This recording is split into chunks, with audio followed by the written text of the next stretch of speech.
before us. I don't want to blame them, but they were the ones who ran over, although there was a fascinating conversation among the historians, so we didn't want to rush it. Thank you for your patience. We also had some technical difficulties with the participant joining online, but now she's online, so we are good to go. Thank you for joining. This is the last panel on the last day of the conference. I, as one of the co-organizers, I'm quite fascinated, having organized many conferences in the past, and I've did this to myself many times before, and I'm doing this again, and I put myself in this position to be the last panel, but I'm very happy to see that there is quite the attendance and there is quite the attention on this panel. So we are very excited for this conversation and to bring the Budapest Forum home. So the title of the panel is City Diplomacy, a New Tool for Democracy Promotion, ? And the sort of the pretext for the conversation, as you have seen in the background note, is that in the past few decades, we have really witnessed the rise of city diplomacy worldwide and the emerging role of cities as really increasingly critical actors in international relations. And the world's most intractable problems often concentrate in cities, and cities are also hubs for creative problem solving and innovation ecosystems. So cities, we have seen increasingly rising to the occasion and jointly tackling global challenges such as the COVID pandemic, climate change, immigration, growing inequality and intolerance. And they have started collaborating with each other in rather unprecedented ways, pooling resources, exchanging ideas and best practices, and more. And direct city-to-city cooperations have become an integral part of cross-border diplomacy as well. So the number of international city networks have been quadrupled in the last 40 years. And what we wanted to do with this panel today, which was also an underlying key theme throughout this whole conference, is to look at diplomacy from a local perspective and through the lens of city diplomacy and look at some of the best practices, some of the lessons learned, some of the new frontiers, and maybe some of the limitations as well to city diplomacy in this context. So we have a really excellent lineup, a lot of fantastic speakers. First, I wanted to turn to Péter Balázs, the former foreign minister of the Korányi government, and now the director of our City Diplomacy Academy, which is a brand new initiative of the city of Budapest. We launched it a year ago, and much to our knowledge, this is quite unique. I'm not cognizant of any other city diplomacy academies run by a municipality anywhere else in the world. So we are very excited to have Peter with us. And then I will turn to Dániel Bartha, who is the director for foreign affairs at the rather newly established Equilbrium Institute, a centrist think tank in Hungary. And he's going to talk about a project that we conceptualized together and we are going to support, but is an independent project, which we are hoping to internationalize eventually, which is a project on city diplomacy index. So when we talk about city diplomacy, there is some genuine benchmarking out there that we can measure our performance against. So it's a critically important aspect as well.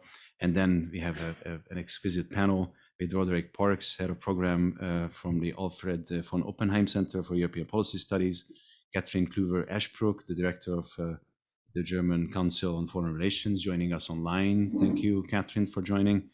Zora, Jaurová, my counterpart and colleague in Bratislava City Hall, and Martin Churavý, my counterpart in Prague City Hall, and we work incredibly closely together on an almost daily basis, coordinating the activities of the Pact of Free Cities and a number of other things that we are working on as well. They will talk about. So without further ado, Peter, let me turn to you.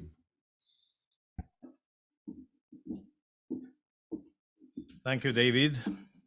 Last but not least, a panel about city diplomacy, which is one of the most important issues. Let me share with you a few ideas about city diplomacy itself, and then to give you some more information about that initiative, which was just mentioned, the new academy in Budapest.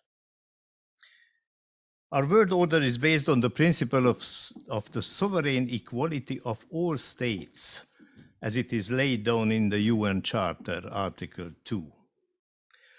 There are two fundamental problems with this principle. It puts on equal footing the most unequal actors, from the smallest states to nuclear powers on the one hand.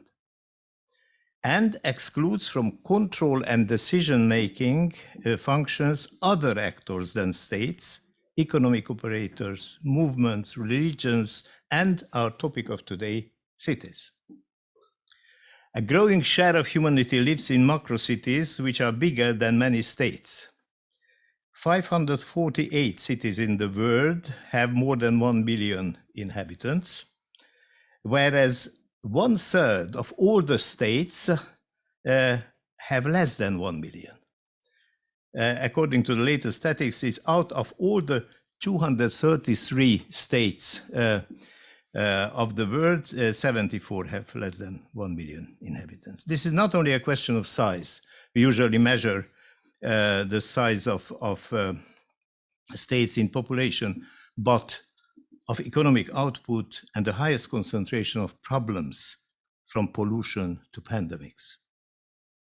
The solution of such issues needs transnational cooperation. However, on the international scene, cities start from a disadvantageous position. Our Westphalian world system is arranged and equipped for representatives of states. But in parallel with the traditional international, which is interstate relations, cities have developed their own networks. One of them is the Pact of Free Cities, which was mentioned in the opening session as well.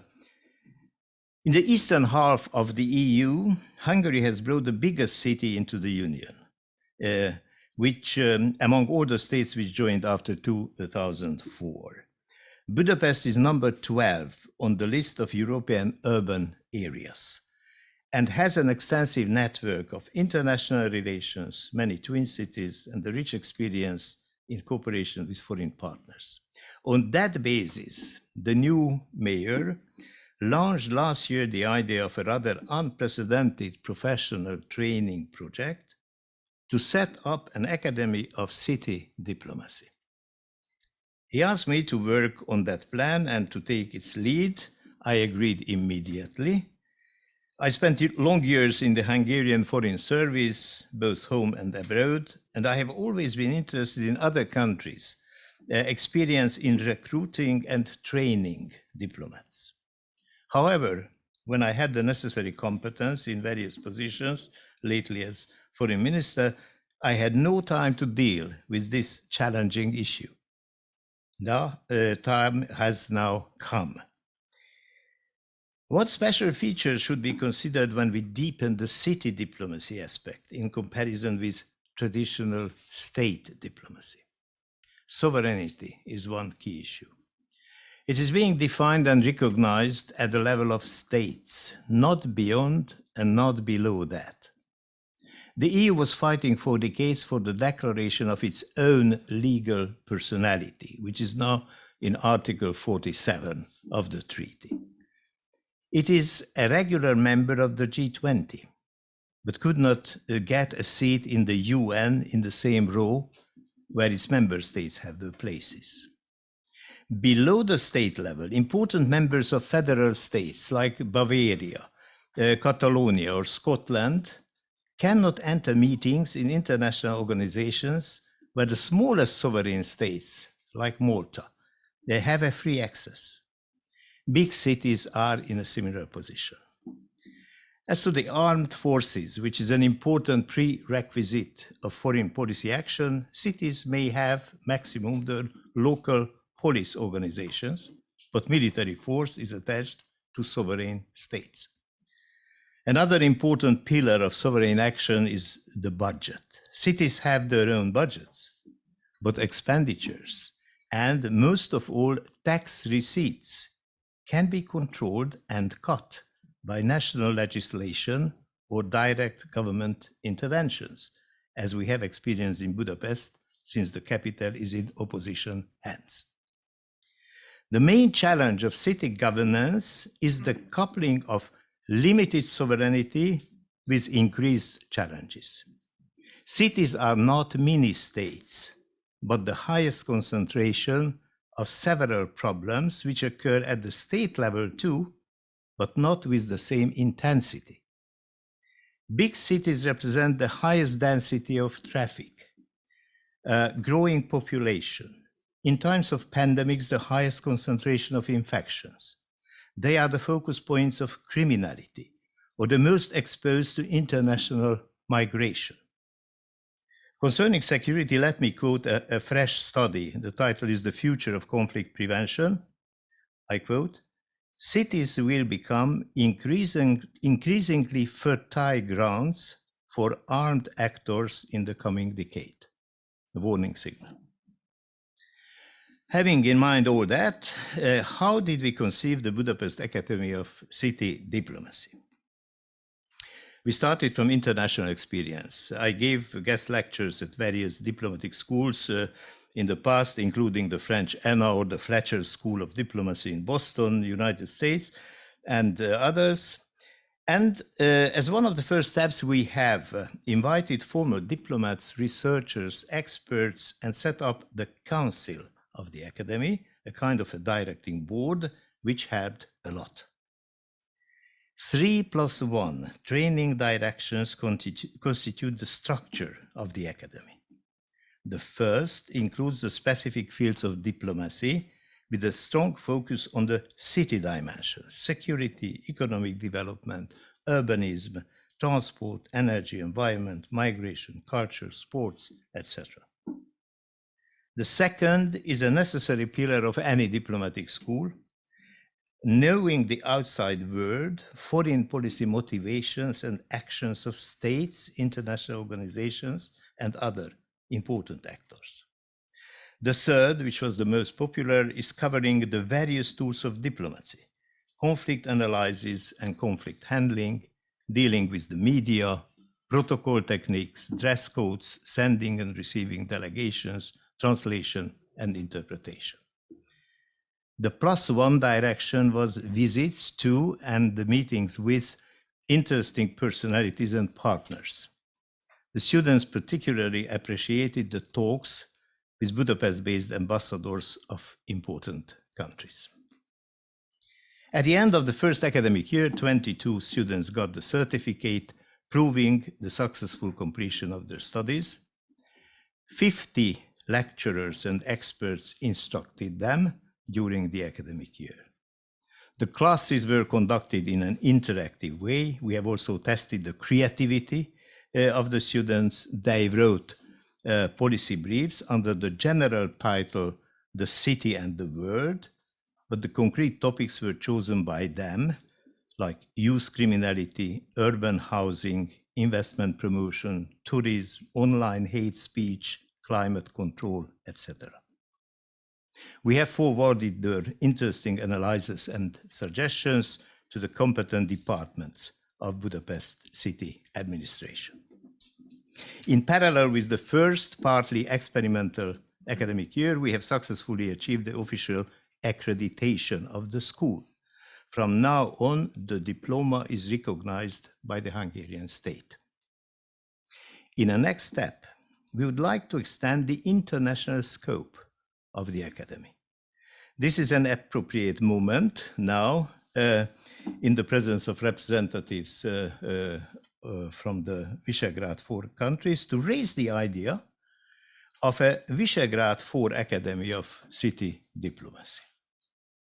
It could be based on the 4 capitals, a new field of enlarging cooperation between and among Bratislava, Prague, Warsaw, and Budapest.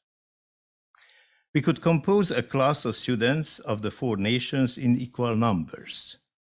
It would be a course in English, a hybrid school, partly online, partly visits of the 4 team in the 4 capitals, for instance, with a 1-week intensive course in each. The content could focus on analyzing the most problematic questions of city diplomacy, sharing the experience on specific fields like urban problems, transport connections with each other, environment protection, youth criminality, common cultural events. We are ready to send a first draft of the V4 diplomatic school to our partners. Thank you for your attention. Thank you very much, Peter. Let me now ask Dániel to give his presentation.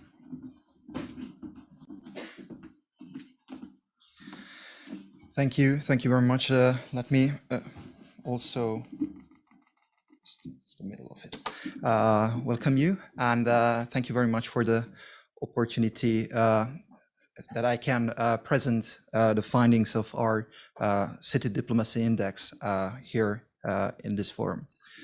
And before introducing it as this methodology to measure the achievements of city diplomacy, I would like to give you a short background of the project. It was about a year ago when we were sitting in the city hall at the office of the City Diplomacy Unit and discussed that currently there is no international measurement indicators that gives direct feedbacks on the work of those working in the field of city diplomacy. Obviously, there are different scorecards, key performance indicators, but nothing similar that existed on a European or national level, nothing similar to the ECFR's European scorecard on foreign policy or national scorecards on the results of foreign policy. So we drafted a proposal, then the Heinrich Böll Stiftung supported the idea to develop this methodology. And at this point, we would like to present where we are and invite you all to comment it, to help us to further develop this methodology, and hopefully it will be a useful tool not only to measure the achievements of city diplomacy, but also to raise the awareness of the importance of city diplomacy for as many decision makers as it is possible. So why does city matter? I think we discussed it several times during the past days, but it's sure that cities were always the cradle of democracy. This is where democracy originated, and I think in the 21st century, once again, we are returning to the age where cities will be the most important stakeholder in promoting democracy, and also because cities are very important in decision making when we really respect subsidiarity and inclusiveness of the citizens. We mentioned it so many times, but we unfortunately exercise quite badly in the European Union these principles. But we believe in the 21st century, it will be the renaissance of the city politics for a number of reasons. And the most obvious reasons lies in the numbers. In the 1950s, about 30% of the world population lived in cities. Currently, it is 55%. And within a few years, by 2050, 68% of the world population will live in cities. This means that the economic power and political power will further concentrate in the cities, especially in the megacities. So far, this is not responded in the power of cities, but increasingly it will. And we have to keep it in mind, and in the European Union, already in more than 11 of the 27 member states, more than 30% of the population lives in the capital cities and their immediate suburban areas. In some of the cities, the economy is even more concentrated. In countries, in cities like Athens and Dublin, more than 50% of the national economy is concentrated around the capitals. And if this continues, there will be no other choice than giving more power to the cities in formulating their political agenda as well. So we believe, and it was mentioned, that cities never had the powers as the state and will never have the same powers as the state. But they have another power. It's not sovereign power, it's the power of networking, and the power that lies in network. They exercise their power by driving and building coalitions, and as we've seen in the recent decade, the number of city networks increased rapidly around the globe. This is currently the fastest developing field of international relations, and therefore I think we should focus in it in the future. As it was mentioned already I think in the introductory remarks as well, cities can solve problems better than nation states. Problems concentrating around cities issues related to conflicts and reconciliation, related to migration, gender equality, extremism or urbanization, but also the threats related to the climate change can be best solved with the help and the involvement of the cities. Therefore, city diplomacy has an increased role, especially on these fields. So why did we develop at the end of the day the index? First of all, because there was no single index, only key performance indicators. And also because therefore there was no tool to give an immediate feedback on the success and impact of new policies introduced by cities through their city diplomacy. And this index attempts to give this feedback on an annual basis to the cities that is reviewed on it. How does it look like? How does it work? We have created 58 indicators and 110 sub-indicators and grouped into 4 categories. We call these pillars and categories as city relations, tourism and cultural relations, multiculturalism, and business relations. And we have individual scores for all of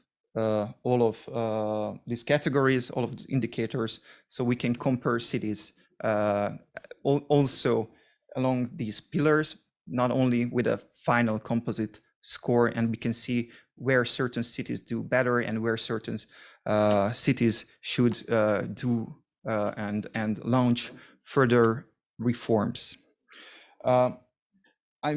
Let me just very briefly mention some of the focuses of these pillars. First is the core of city diplomacy, is the city relations. This is the daily activity of the city diplomacy units, the units responsible for international relations. That includes their operation, their daily activities, the number of networks they are joining. So we believe that's highly important, but we believe what is also important is the climate that they are working on, the surrounding the environment they are working on, and therefore the rest of the categories try to respond to that. The other units, other fields where they should cooperate with, where they should have an important impact. And obviously this includes the cultural relations, the increase of tourism of the city, which is not only a source, but the best way to promote the city internationally and increase its soft power.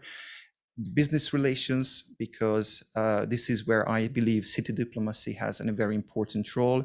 And as we see in the efforts of the city diplomacy units, this is one of their key focus all over Europe.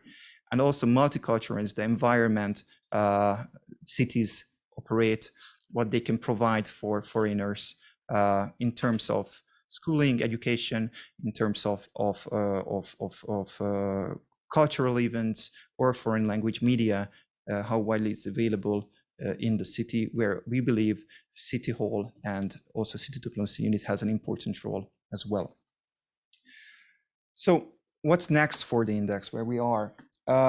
First of all, this is a methodology at this point that we developed, and now we would like to invite you all to read it. There are a number of copies available. It will be also available online, and we are looking forward to your feedbacks and inputs because we would like to further develop this index. And I think following that, we will do scoring for different cities. We already had the first round on Budapest that we will present for the City Diplomacy Unit in the upcoming weeks to discuss and hear their feedbacks on and their opinions about the applicability of the index itself. But to compare it, to see how it works in real life, we have to test it on at least 4 or 5 cities. So this is the next step for us, and we believe it will be, it could be in the long run a very good and important tool to map the gaps and also to map the opportunities to help cities increase the networking, and most importantly, to show if a city has a very good practice that can be used in another one in the field of city diplomacy. Thank you very much for your attention, and I'm looking forward to your feedback. Thank you.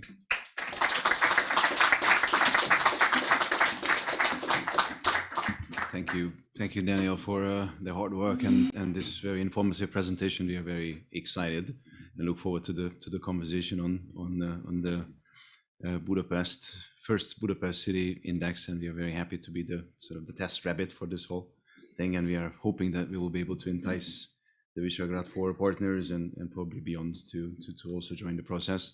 I guess one of the most difficult issues to tackle in my mind will be how do you ensure that you compare apples to apples, because cities have vastly different competences and prerogatives also in the field of their domestic policies are concerned. So how do you evaluate that vis-a-vis their diplomatic activities will be one of the crucial issues that we're going to have to tackle. But that's an exciting question. Let me now turn first, if I may, to Cathryn, who is online joining us. Thank you so much for doing that.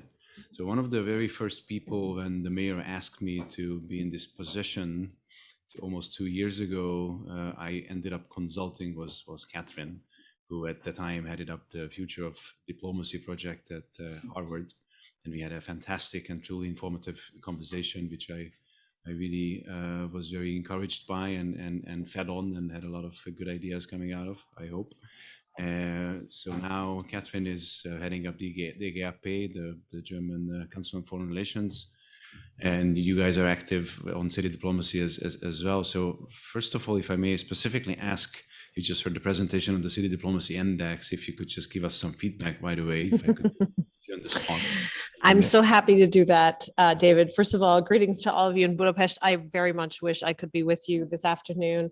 The reason I am not with you is a good one. I am expecting my second baby on Friday. So I'm very, unfortunately, too slow and too encumbered to be with you today, but I very much regret it, particularly given your beautiful surround. Thank you, first of all, Peter and Daniel, for these presentations. As David pointed out, this has been a core part of our research at Harvard and now at DGAP, independent of me. That's why we have Roderick on the panel with you, because Roderick has been pursuing this angle of research at the DGAP. So that is a very symbiotic relationship that we have inside our organization.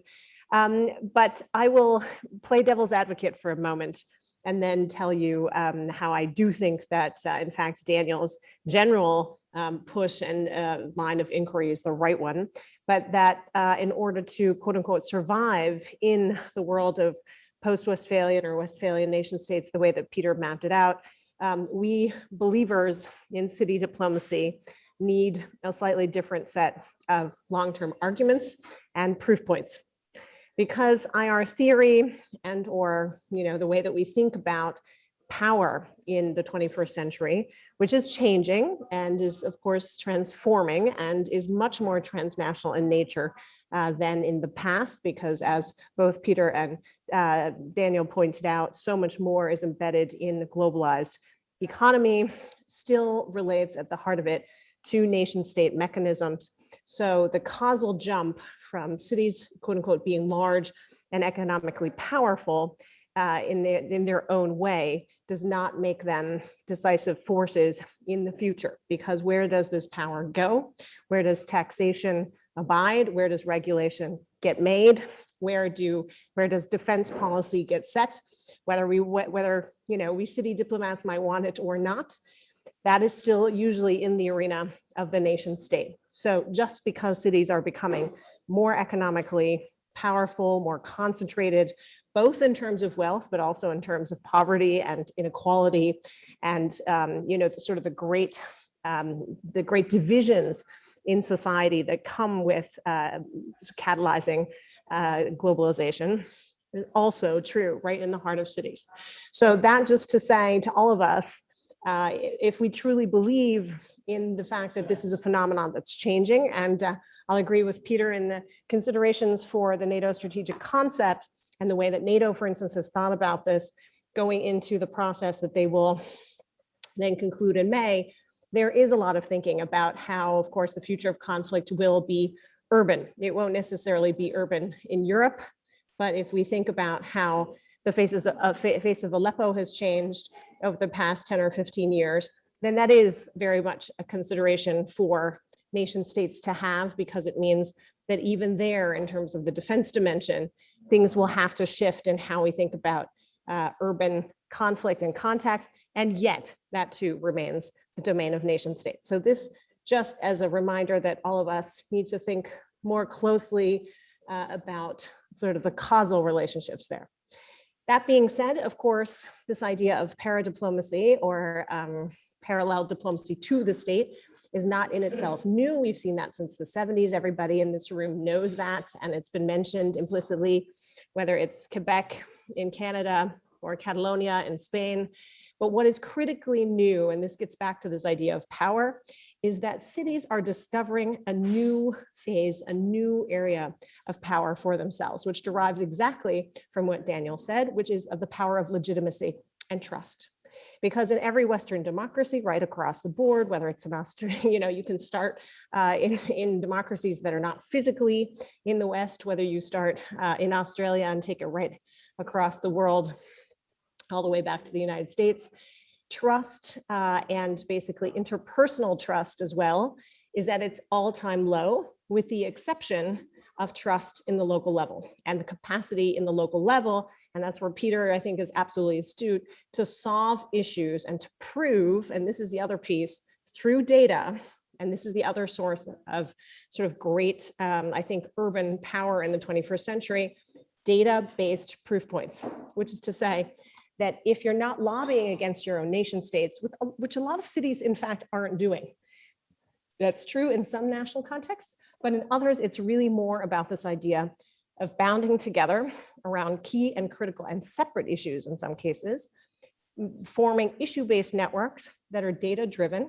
And again, I'll remind everybody in the audience that the estimated volume for smart city technology, for instance, in 2021 is $111 billion. That's the market for sensors, for KI, for a better understanding of what really happens in a city and what works in city management, and ultimately then also is the basis for a better understanding of how we can solve transnational problems through city diplomacy. So it's a huge market, number one, and it can be, if smartly combined, I think, with the kind of things that the two previous speakers were pointing to, with trust capital and data-driven solutions, an incredibly useful way of advancing solutions in the sort of this increasingly transnational context in which we operate, which the nation state cannot no longer deliver credibly. And that, not just in the argument around size or economic power, is where I see fundamentally the power of cities moving forward, both in the exchange, as David, you pointed out, city to city, absolutely important how people and cities have transformed partnerships that were often made for them in this paternalistic way of nation states, where it was about cultural exchange and linguistic exchange, that has become hyper politicized, but then more so in networks that cities have chosen for themselves. And this gets to the fact of, or like, how can you sustain that kind of power and that sort of network structure over time? Which is to say, how can you create within, and this is why this is a beautiful example of city activists on this stage, how can you make these sustainable over time? So this is not just a shrinking phenomenon at sort of the border fringes of international relations practice, is by cementing them and making that worthwhile and making that sticky. And that means that we're going to need an effective change in our bureaucratic landscape. So everything that Peter is doing to sort of cement that is in terms of a more than a phraseology of like diplomatic art, but diplomatic practice, means that we're going to have to begin to link the nation state with the subnational level in a way that ultimately creates proactive solutions. So it can't necessarily be, the Parliament of Mayors pushing against nation state power structures, but that these will have to be thought hand in glove so that you're actually coming to sort of the wider objective of creating not only influence, but practical solutions.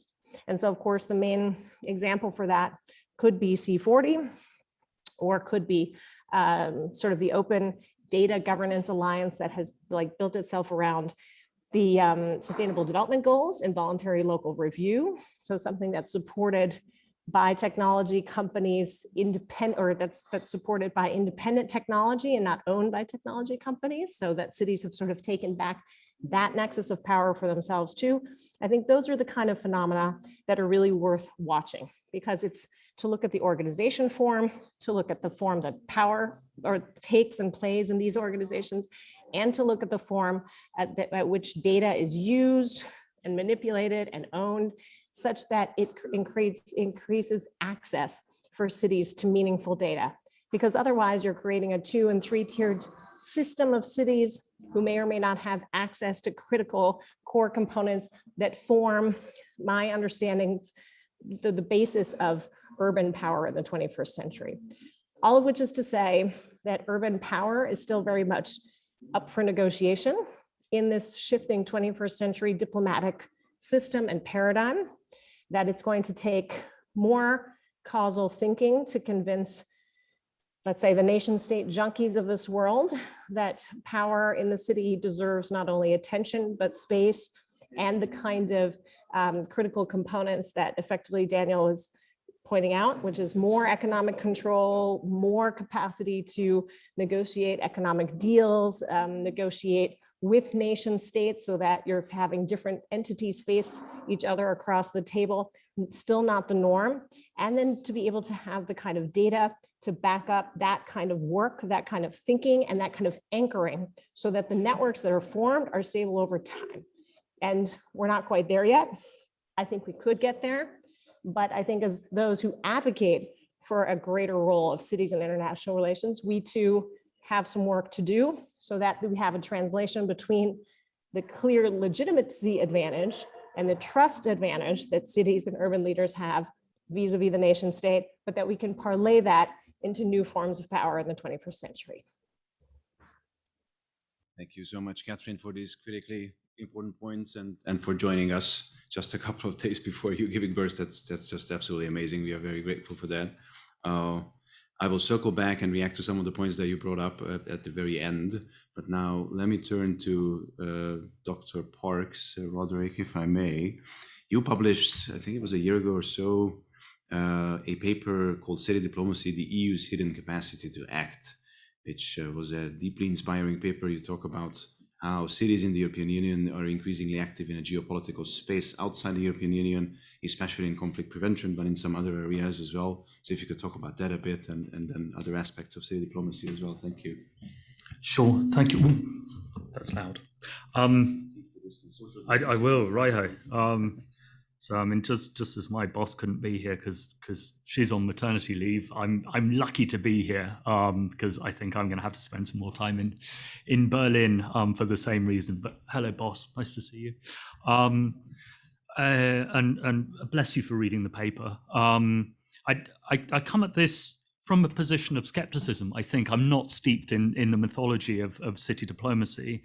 And as you can hear, I'm a Brit. So I think if you'd asked me during the Brexit debate, was city diplomacy a good thing for sort of democracy, I would have been a bit skeptical, because for me, it felt sort of slightly self-congratulatory with sort of cities posturing on migration quotas and climate targets and so on, at a time where large parts of the UK population were complaining about liberal urban elites. And actually, funnily enough, some of the figures that Daniel mentioned, you know, if 50% of the Irish economy is concentrated in Dublin, I mean, I think to myself, is that a good thing? And do we want to strengthen the power of cities in the international system on that basis? But I think I came round to the involvement of cities in the sort of international sphere because I was working for the EU at the time of the migration crisis, and found that European cities were doing the most useful work outside of the EU in conflict zones in ways that national diplomats simply were not. And Peter, you sort of got at this, I think, that the interesting thing I think about the EU as a political system is that it has this kind of shape-shifting element in it, and it shifts sort of hierarchies and so on. And cities have always had a place in that. And the example I think of, and this gets back to I think something you said, the sort of false equality of nation states, whereas you actually have quite strong hierarchies, cities are suddenly able to flip that. So, you know, you can get Belgrade and Kiev at the same table. Not only are these states of different sizes, but they also sort of overcome the EU's slightly artificial categories that, you know, Ukraine goes in one category, the Western Balkans goes in another, and those two categories never meet. So just the way that I think cities are able to sort of overcome these hierarchies is useful. I saw them in three roles, and this is what I covered in the paper. Firstly, as players in weak states.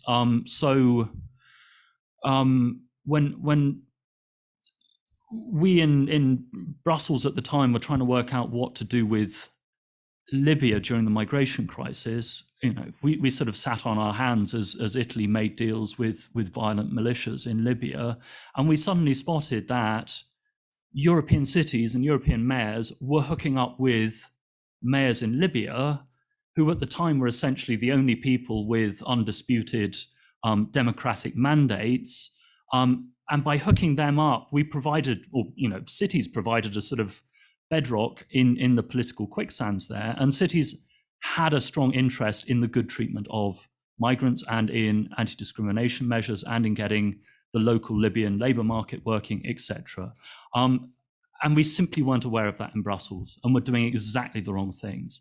The second sort of breakthrough for me was to see cities acting as places. So just the effect of good urban administration, territorial boundaries, etc., European cities hooking up and sharing that knowledge in spots where there are territorial disputes, so particularly active in Ukraine and Moldova, but also in the Middle East, getting involved in Jerusalem, getting involved in waste management, water management in Jordan. Just that kind of technical knowledge that European cities had a huge geopolitical effect in places, again, that we as the EU simply weren't reaching. And the third point for me was that they were acting as sort of percolators for ideas at a time when most European diplomats were going abroad and were on sort of transmit. So, you know, we go abroad, we try to reform places. European mayors were going abroad to Belarus and elsewhere and listening. And so when the crisis hit Belarus recently, we found ourselves relying on mayors for information about what was going on in Belarus because they had been listening to people there and they knew what was going to happen. Again, that was extremely useful. So for me, these are the sort of three roles that I pick up in the paper. Coming back to the question of the panel very quickly, and then I'll shut up. Is this useful for democracy promotion? I don't think in a sort of classic sense, but insofar as the crises that the European Union has been facing over the last 10, 15 years are essentially crises because accepted liberal institutions and norms are seen to fail and are open to challenge. And at a time when I think the EU itself is trying to invent the way it does international affairs in a very sort of top-heavy retrograde geopolitics, just this kind of playfulness from cities and, you know, the engagement of citizens and the sense that they can affect events outside the European Union is extremely useful. I would only throw in a bit of a caveat that I think it's also extremely risky to have mayors involved in European diplomacy sometimes because I think it's sort of easily exploited by our sort of growing list of rivals and adversaries outside the European Union. So for me, final thought, it's incredibly important that we have the Committee of the Regions in Brussels as a strong institution, not just for disciplining other countries like Turkey and Russia as they engage with us, but also disciplining the European Union's mayors, because so much of our city diplomacy at the moment is based on the activism of relatively few mayors who are interested in international affairs. And I think there's a risk that runs out of control. So these are my thoughts. Thank you, Roderick. Fascinating thoughts. Let me now turn to first Zora and then Martin. We have been in the trenches together. You are on the field. You are practicing every day. So if you could just give us some perspectives from the decision maker, practitioner point of view would be very helpful. Good afternoon. Thank you very much for having me on this panel. Very interesting debate, and thank you to all of you to hanging out here with us on Friday night. Yesterday we launched an enlarged Pact of Free Cities here. And I have the feeling that there is still not enough recognition of how important and exceptional event it was. Because talking about the city diplomacy and its power and the possible impact in 21st century, what we experienced yesterday was that there is this international pact formed by 4 mayors of 4 V4 Central European countries, which has been, after less than 2 years of operation, which has been joined by the mayors of 20 really large cities worldwide, not only in Europe. David, me, and other colleagues, we know that there was a really big interest from the mayors of Paris, London, Taipei, Los Angeles, and other cities, actually from the very beginning, to join the pact. And from some point of view, I think it's one of the biggest achievements of Central European diplomacy over the decades, because I don't remember anything comparable. And it's also very much reframing of the, let's say, original V4 idea, which was very much based on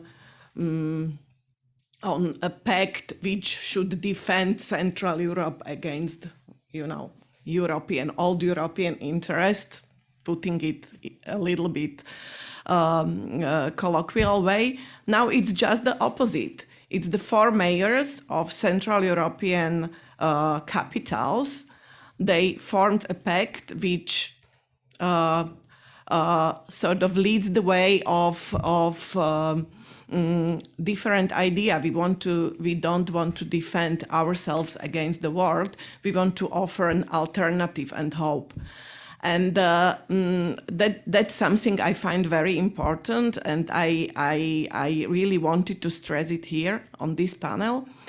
David said that I work as an advisor to the mayor of Bratislava on international affairs because I have a long professional history in this field, but I also work as an advisor on creative and cultural policies and innovation policies, which is my main professional field. Let me look at the whole topic of why cities are being more and more important also in international affairs from this point of view, because I think it's very much connected. Maybe some of you know, there was at the beginning of this century, there was one book which became an urban developer's Bible in many countries, written by Richard Florida. And the name of that book was The Rise of Creative Class. And basically what he did was that based on the data he collected from the cities in US, he somehow proved that those cities, they were able to attract and retain creative talent, were economically more successful than the cities who were not able to. And for several years, this has been a Bible really, and a lot of the cities followed his advices. And the results of those urban strategies were mixed because now we can see that in a lot of places it led to gentrification and increasing of the social discrepancies. However, there was something in what Florida brought on the table, which is very, very true. And that is that cities concentrate talent in many ways, in all the field of the society. It's something which is at heart of their success, I would say. Of course, the cities concentrate more liberal, open population naturally, and that means they generate different type of leaders. And we could see it, like the main idea of the Pact of Free Cities was that there was one momentum in a time when the 4 countries in Central Europe suddenly had new mayors who were clearly in opposition to their national governments, and people who voted for them clearly declared they want something else than their national governments represents. This is something we have to have in mind when talking about the cities. And a lot of several of the previous speakers said that it is clear that at the moment that cities can basically address a lot of problems better than the national government at the moment, and that's why the focus goes to the cities. I think it's also because the cities are basically closer to people. Somebody said it yesterday at one of the debates that people on the city administration cannot fool that easily their voters than the national governments, because in the morning you have to take the public transport, you have to, walk down the street, and if there is a problem, you feel it immediately.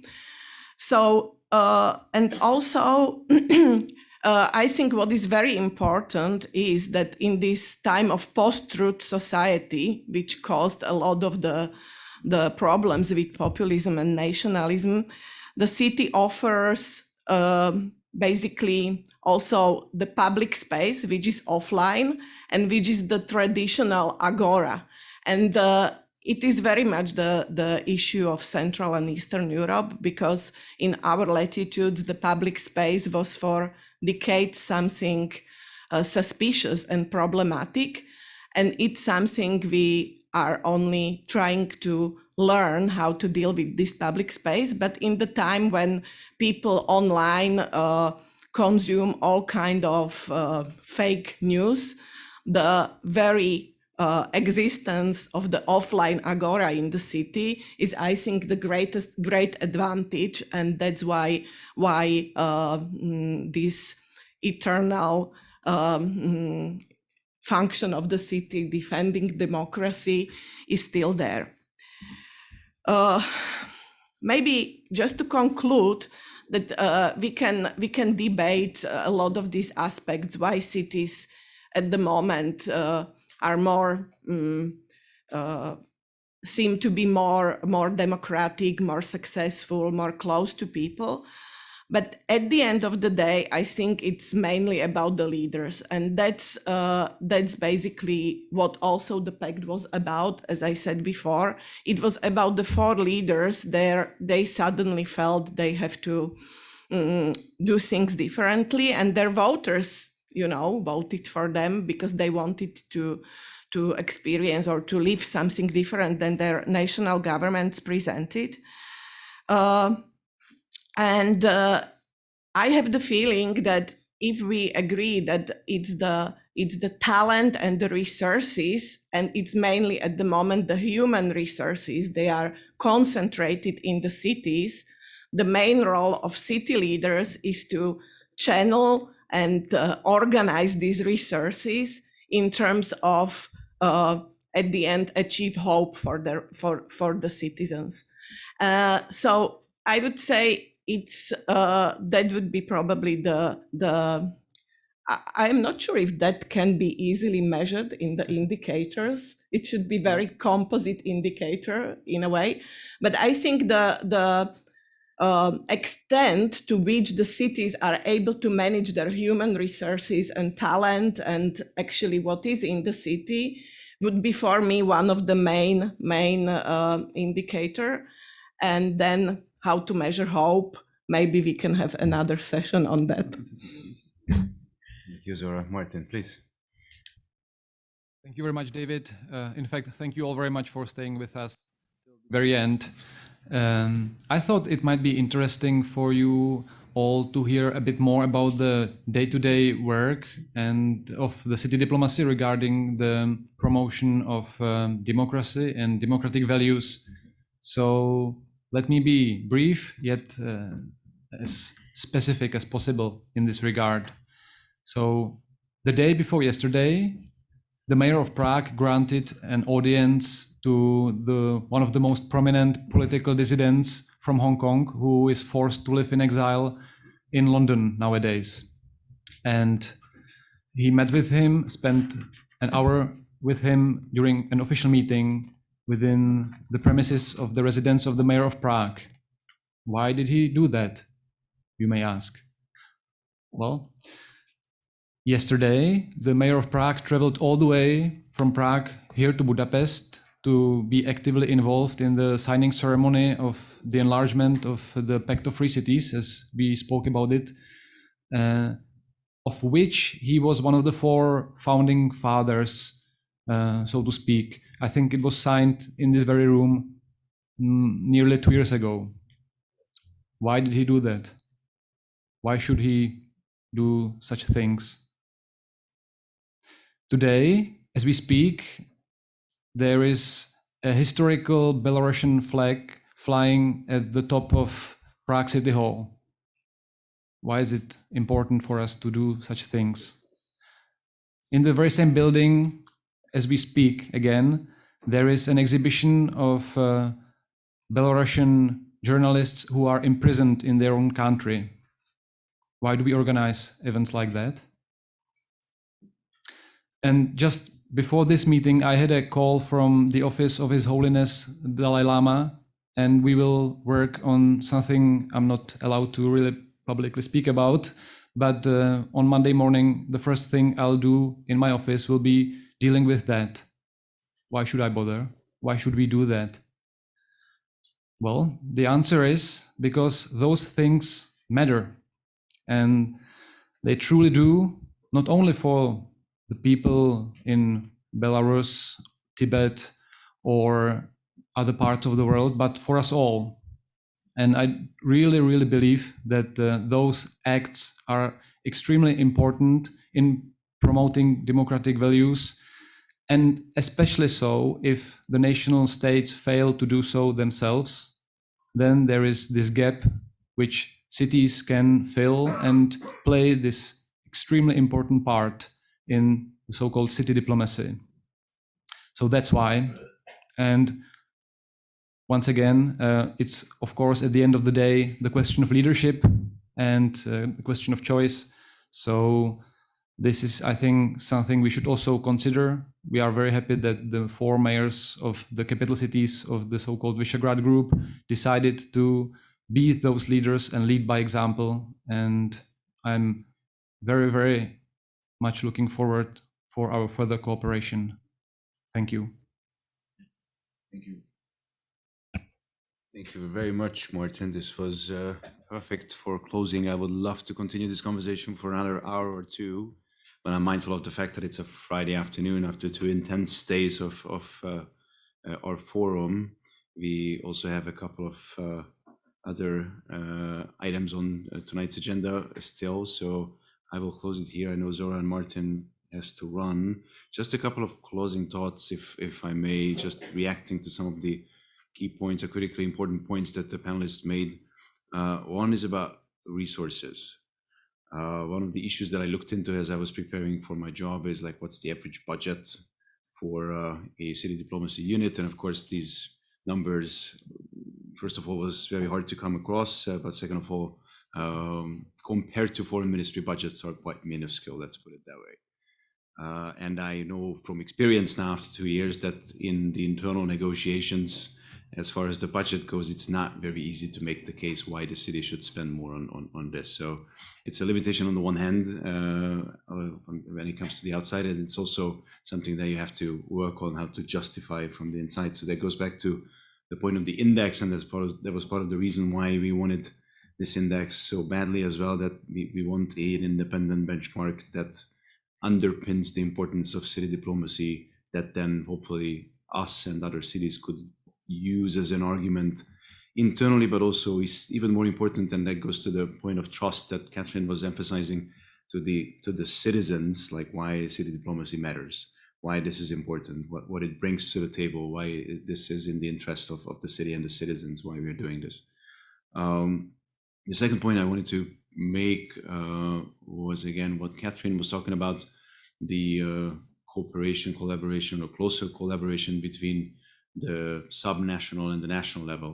And if I may, I would just wanted to add the supranational level to that. And Roderick, you mentioned the Committee of the Regions, and in a recent ECFR article, I argued for a similar body within the UN context. There is no such body in the United Nations system, so creating something like the Committee of the Regions within the UN would also be something quite helpful, so that you have these three layers, levels, collaborating much more closely.